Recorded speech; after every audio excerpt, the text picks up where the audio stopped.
주라기 공원 사맨드 위키백과 소년 에릭이 양아버진 벤과 함께 이슬라 소르나 그네로 패러세일링을 하러 가는데 패러글라이더에 연결된 보트가 암초에 부딪히고 부자는 섬에 추락하게 된다. 그로부터 8주 후의 어느 날 고생물학자 앨런 그랜트 박사는 벨로키랍토르에 관한 새 이론을 발표한다.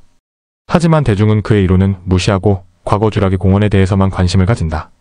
주라기 공원에서 동행했던 엘리는 새로운 가정을 꾸린 상태이다. 앨런과 엘리는 공룡에 대한 관심은 여전하지만 주라기 공원에서의 일은 잊고 싶어한다. 그리고 앨런의 화석 발굴팀은 후원이 부족해서 철수할 위기에 처한다. 앨런은 제자인 빌리가 랍토르의 발성을 흉내내는 피리를 보다가 폴 컵이라는 자의 방문을 받는다. 기업 사장을 자처한 폴은 아내인 어멘다와 함께 이슬라 소르나 근처로 비행기 여행을 가려는데 앨런이 가이드를 해달라고 부탁한다. 앨런은 난색을 표하지만 폴이 내민 백지수표를 보고 돈이 궁하던 차라 어쩔 수 없이 이를 받아들인다. 앨런은 조수 빌리와 커비 부부의 경호원인 유데스키, 쿠퍼, 그리고 조종사 네시와 함께 이슬라 소르나에 도착한다. 부부는 앨런에게 한 말과 달리 비행기를 착륙시키려고 한다. 육식 공룡 스피노사우루스가 갑자기 나타나 쿠퍼를 포식하고 비행기는 스피노를 피하려다 숲속에 곤두박질친다. 스피노는 비행기를 파괴하고 네시도 잡아먹는다. 일행은 스피노로부터 도망치다가 이번에는 또 다른 육식 공룡 티라노사우루스와 마주치게 된다. 두 공룡이 대치하고 스피노가 티라노의 목을 물어뜯어 죽인다. 커비 부부는 사장이 아니라 조그만 철물점 주인일 뿐이었고 이혼한 사이이기도 한 것이 밝혀진다. 부부는 8주 전 행방불명된 아들 에릭과 어멘다의 애인 벤을 찾으려고 섬에 온 것이었다. 벤은 유골이 되어 패러글라이더째로 나무에 매달려 있었으나 에릭의 시체는 찾을 수 없었다. 일행은 패러글라이더를 챙기고 랍토르의 둥지를 지나 인젠에 버려진 시설을 발견한다. 에릭이 있을 거라 생각하고 그곳으로 발을 옮겼지만 에릭 대신 랍토르 한 마리가 기다리고 있었다. 랍토르는 동료 랍토르들을 불러 일행을 뒤쫓는다. 유데스키가 랍토르에게 공격당하고 미끼로 쓰이다가 결국 죽게 된다. 한편 일행과 홀로 떨어진 앨런은 무언가를 찾고 있는 랍토르 떼의 공격을 받다가 에릭에게 구조된다. 에릭은 인젠사 트럭에 거처하며 생존해 있었다. 다음날 에릭은 친아빠 폴의 전화 벨소리를 듣고 달려나가 부모님과 재회한다. 그런데 전화 벨소리는 전날 네시와 함께 전화기를 꿀꺽한 스피노사우루스에게서 나는 소리였다. 재결합한 일행은 스피노를 피해 인젠 시설에 몸을 숨긴다. 앨런은 빌리가 영구비 욕심으로 랍토르의 알을 숨겨 갖고 왔으며 그것이 랍토르가 그들을 쫓는 이유임을 알게 된다. 일행은 해변가로 가다가 거대한 새장을 지나게 되는데 그곳은 프테라노돈의 둥지였다. 에릭이 프테라노돈에게 붙잡히자 빌리가 패러글라이더를 착용하고 몸을 던져 에릭을 살리는 데 성공한다. 하지만 빌리 본인은 강에 빠져 프테라노돈과 함께 남겨진다. 일행은 어쩔 수 없이 빌리를 버리고 고물보트를 고쳐 강길을 따라 내려간다. 길을 가던 중 스피노사우루스의 대변 덩어리를 발견한 일행은 그 안을 뒤져 전화기를 찾아낸다. 앨런이 엘리에게 전화를 걸어 구조를 요청하려던 때 스피노사우루스가 다시 나타나 보트를 짓밟는다. 앨런이 간신히 연료에 불을 붙여 스피노를 쫓는 데 성공한다. 다음날 길을 가던 일행은 알을 되찾으러 온 랍토르 떼를 다시 마주친다. 어멘다가 알을 내주는 척하며 시간을 끄는 사이 앨런이 빌리의 피리를 풀어 랍토르의 울음소리를 흉내낸다. 그 소리에 놀란 랍토르들은 알만 가지고 돌아간다. 드디어 해안가에 도착하자 엘리가 보낸 군부대가 일행을 구출한다. 놀랍게도 빌리가 살아남아 먼저 구출되어 헬기에 타고 있었다. 섬을 떠나면서 일행은 헬기 창문으로 프테라노돈이 섬을 떠나 어디론가 날아가는 것을 본다. 주라기 공원 3엔드 지파남 개봉 2001.07 20 등급 12세 이상 관람가 장르 모험 액션 스릴러 국가 미국 러닝타임 92분 평점 6.85 감독 조 존스톤 출연진 배우 샘 윌리엄 H 머시티아 레오니 알렉산드로 니볼라 영화 리뷰 2000년대 해외 모험 액션 스릴러 시리즈 공룡 영화 주라기 공원 3는 오리지널 시리즈 마지막 작품으로 1편의 주인공이었던 샘 닐이 다시 복귀한 것이 특징인 작품입니다.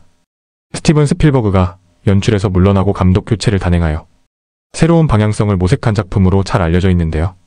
흥행에는 성공을 했으나 전작에 비해 혹평이 난무하던 작품으로 다소 부족한 서사와 규모 그리고 공룡 캐릭터 구성에 대한 아쉬움이 특히 컸던 작품입니다. 그럼에도 이 시리즈로 인해 이후에 주라기 월드 시리즈로 이어지게 됨으로써 나름 의미가 있는 작품으로 기존 작품과 달리 킬링타임용으로 추천하는 작품 중 하나입니다. 주라기 공원 3줄거리 샌디에이고 사건 4년 후 공룡의 존재는 공식적으로 알려지게 되고 앨런 그랜트 박사는 벨로시랩터의 지능 연구에 몰두하지만 부족한 연구비로 인해 고심에 빠지게 된다. 그러던 어느 날 커비 주식회사 대표라는 폴과 아만다 커비 부부가 거액의 후원금을 제안하면서 이슬라 소르나 상공 관광 가이드를 요청하게 된다. 이에 앨런 그랜트 박사는 부족한 연구비를 채우기 위해 착륙하지 않는 조건에서 수락하여 이슬라 소르나로 향하게 된다. 그러나 사실 두 사람의 진짜 정체는 부부였으나 이혼한 상태이고 회사를 운영하는 대표가 아닌 철물점을 운영하고 있으며 그곳으로 간 이유가 불법 관광 중 실종된 아들 에릭 커비를 찾기 위해 사기극을 벌이게 된 것이었다. 물론 거액의 후원금 명목의 수표 역시 위조였던 것. 그렇게 일행은 섬에 도착하자마자 스피노사우루스의 습격을 받고 추락하게 되고 조종사와 경호원들이 차례로 희생이 된다. 이에 랩터 무리까지 등장하게 되고 혼자 도망치던 그랜트는 랩터에게 포위당하지만 실종됐던 에릭이 등장하여 연막탄을 터뜨려 위기를 모면하게 된다. 쥬라기 공원 3개월 말 그곳에서 8주간 버틴 그는 커비 부부와 다시 재회하게 되고 함께 생활한 빌리 역시 탈출을 하지만 빌리가 랩터의 알을 훔친 사실이 드러나면서 공룡들의 추적은 계속되게 된다. 탈출 도중 프테라노돈의 동주에서 또다시 공격을 받게 되고 에릭이 공룡들에게 납치되자 빌리는 낙하산을 이용하여 빌리를 구하기 위해 목숨을 걸어 구조에 성공하지만 프테라노돈의 공격으로 낙하산이 찢어지면서 결국 절벽 아래로 떨어져 생사를 알 수 없게 된다. 이후 강가에서 배를 발견하고 탈출을 시도하다 다시 스피노사우루스와 마주하지만 그랜트 박사가 위성전화를 통해 엘리 세틀러 박사에게 구조를 요청하게 된다. 위기의 순간 기름을 이용하여 불을 지펴 공룡을 물리친 후 해안가에 도착하지만 벨로시랩터 무리와 다시 마주하게 된다. 그러다 그랜트가 빌리가 훔친 알을 돌려주자 벨로시랩터는 공격을 멈추고 사라지고 엘리의 요청으로 군 헬기와 해병대가 도착하게 된다. 죽은 줄 알았던 빌리 역시 살아있어 제외하고 이들은 헬기에 탑승하여 탈출에 성공하면서 하늘을 나는 프테라노돈의 무리를 바라보면서 영화의 결말을 맺게 된다. 2000년대 해외 모험 액션 스릴러 시리즈 영화 쥬라기 공원 3줄거리 결말 정보에 대해서 살펴보았습니다. 2편부터 쎄한 분위기가 있더니 3편에서는 그냥 오락.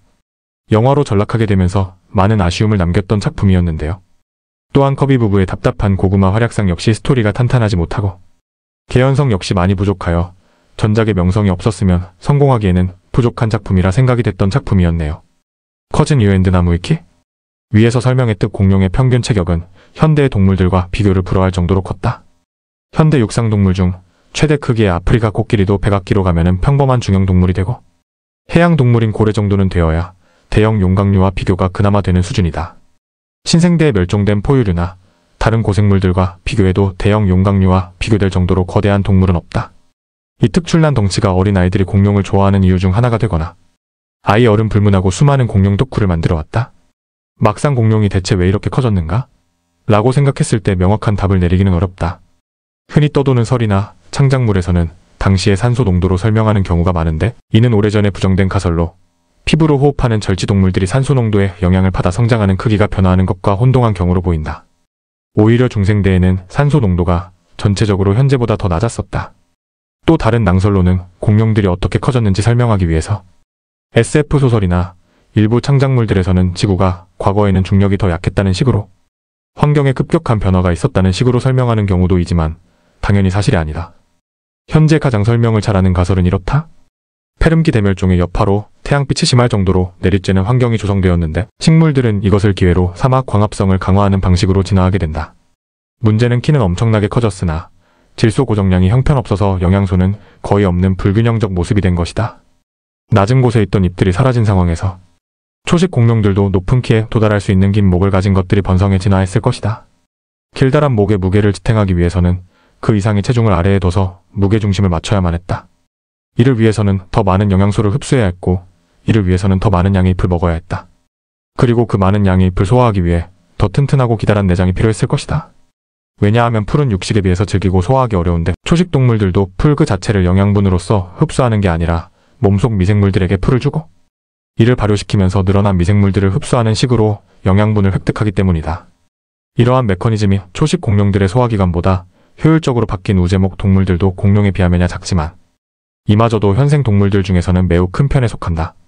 최대한 현생 동물로 비교하자면 코끼리 정도가 비교가 될 텐데 코끼리는 소화기관의 효율이 채 40% 되지 않아 엄청난 양을 먹고 그보다 더 엄청난 양을 대변으로 배출하는데도 에너지가 모자라서 하루 종일 먹고 있어야만 한다. 이 절망적인 효율성을 극복하기 위해서 소화기관의 크기를 굉장히 키우는 쪽으로 진화해서 그에 맞게 덩치 또한 무지막지하게 큰 편에 속한다. 그러니까 무게중심이든 에너지 저장이든 어쨌거나 덩치 그 자체를 키울 필요성이 있었던 것이다. 그래서 그 유명한 쥬라기 공원처럼 공룡을 복제하게 된다면 초식 공룡 사료 값은 생각보다 적게 들 거라는 희망적인 계산이 가능하게 된다. 초식 공룡들이 비대해지자 이에 맞춰서 육식 공룡들의 덩치 역시 덩달아 커지게 됐다. 현재에도 거대 초식 동물인 기린이나 코끼리처럼 거대한 초식 동물들은 웬만큼 굶주리지 않는 한 육식 동물들의 사냥감에서 제외된다. 자신보다 덩치가 일정량 이상 큰 동물들에게는 그 동물이 온순하든 뭐하든 함부로 덤볐다가는 역으로 골로 가버린다. 이는 공룡들이 살던 시대라고 차이가 없었을 자연의 법칙이다. 따라서 비대해진 초식 공룡들로 인해 먹잇감이 줄어든 육식 공룡들은 진화 압력을 받았고 마찬가지로 비대해졌을 것이라고 추측할 수 있다. 새끼 양육 1960년대부터 공룡 르네상스가 진행되면서 공룡의 새끼 양육설이 제시되었는데 과거에는 현생뱀이나 거북처럼 알을 거의 방치하고 알에서 부화한 새끼들이 자발적으로 무리를 지어서 성장하면서 생활했다는 쪽이 정설이었으나 공룡이 새에 더 가깝다는 것과 현생 조류나 먼 친척이 나고도 모성애가 강하다는 점에서 공룡이 새끼를 양육한다는 쪽으로 기울고 있다. 일단 수각류는 종을 불문하고 새끼를 양육했을 가능성이 높다. 현생 수각류인 조류 중에서 새끼를 양육하지 않는 종은 발견된 바가 없고 네오베나토르와 다스플레토사우루스의 입술 부근에 감각수용기의 흔적이 발견되는 등 여러 수각류 공룡의 화석에서 새끼를 양육했다는 점을 시사하는 증거들이 발견되었기 때문이다.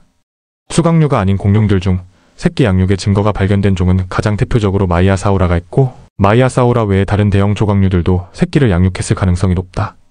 조각류 이상으로 거대했던 대형 용각류들은 성체와 새끼 간의 덩치 차가 너무 심해서 새끼를 한정적으로 양육할 수밖에 없었을 것으로 보인다.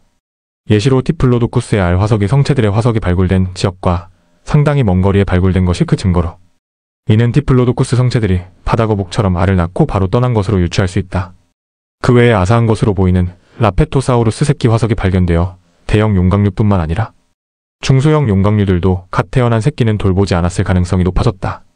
하지만 용각류 공룡의 발자국 화석들이 성체가 외곽에 있고 아성체와 유체들의 발자국이 내곽에 위치한 것으로 보면 어느 정도 자란 새끼들은 성체의 무리에 들어오면 성체들의 보호를 받으며 살았다고 추정할 수 있다. 원시 용각류는 갓 태어난 새끼도 양육했던 것으로 추정되며 마소스폰딜루스의 화석에 새끼 양육을 했다는 증거가 있다. 강룡류는 성체들이 일종의 원형으로 바깥쪽을 향한 채 중심에 위치한 새끼를 보호하는 일러스트레이션이 유명한데 이는 포유류인 사양수의 행동 특징이 강하게 반영된 것이라 일종의 창작으로 봐야 된다. 공룡은 포유류와 번식 방법이 달라서 아성체의 수가 성체보다 많았기 때문에 사양소의 방어 기술을 사용할 수가 없다. 그 외에 중국에서 발견된 푸시타코사우루스 화석에서 새끼가 대량으로 매립된 화석이 있는데 성체가 새끼를 양육했는지는 몰라도 적어도 새끼들은 무리를 지어 생활했을 것으로 추정된다. 그리고 사족이지만 혹시 극히 드문 사례로 단성 생식이 가능하지 않을까 하는 추측도 있다. 공룡의 하위 계통에 속하는 캘리포니아 콘도르와 모란 앵무가 단성 생식에 성공한 사례가 있음을 생각하면은 공룡도 매우 드문 경우에 단성 생식이 가능했을지도 모른다. 만약 멸종하지 않았다면? 공룡은 현재 멸종했지만 많은 학자와 고생물 학자들이 주로 재미삼아 언급하는 가설이다. 일단 들어가기 앞서 확실히 바뀌는 것을 말하고 들어가겠다. 1. 인간이 나타나지도 못할 것이다. 그때 당시 포유류의 조상들은 공룡에게 식사거리였지만 공룡 멸종 이후 우리가 아는 인간과 거대 포유류로 진화한 것이다.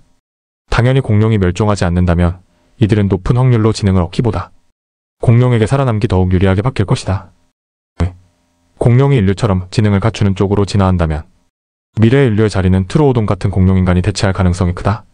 이후 포유류는 등장하지도 못하고 공룡들도 여택을 했던 것처럼 지능을 갖는 쪽으로 진화한다면 공룡인간이 실제가 될 확률이 높다. 다리는 아직도 논란이 좀 있는 주제이다. 왜냐하면 이때 같이 공룡과 살던 바퀴벌레 메가네우라 같은 잠자리의 친척도 크기만 빼면 지금과 크게 다른 게 없기 때문. 일단 기본적으로 인간이 나타나지 않았으니 인간이 만든 모든 역사가 일어나지 않을 것이고 공룡 이외의 익룡, 어룡 등 공룡과 같이 살던 생명들도 멸종하지 않았다면 포유류가 지구를 독점하지 못해 지구 생태계도 강산이 바뀌는 수준일 것이다.